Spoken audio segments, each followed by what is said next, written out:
Let me drop this off right quick. I wasn't going to talk about it, but it's all over my feed and I can't get away from it.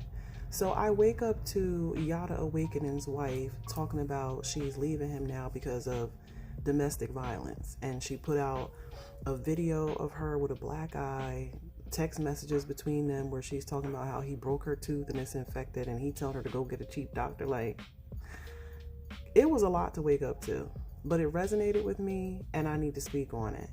So I'm going to be as unbiased as possible, or as fair as possible, as I should say, as somebody who is a survivor of domestic violence. This woman is going to face backlash behind the situation because she continued to cover up for him.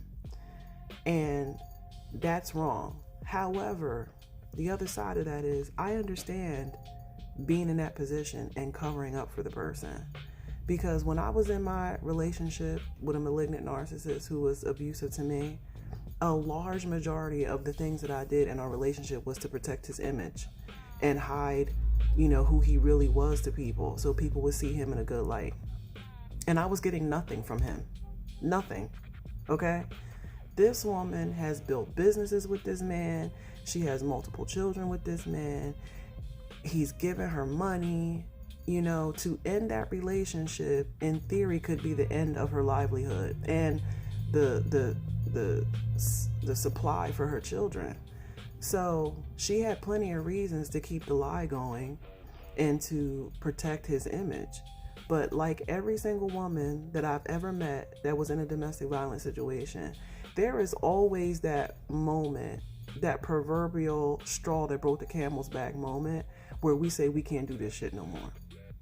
Now, do I wish that she would have gotten to that moment way sooner than now, before they both influenced so many people off of bullshit? Of course I do. But at the end of the day, I'm proud of her for getting to that moment, and now she can start a new chapter in her life and start to heal, because it's going to take a lot of time.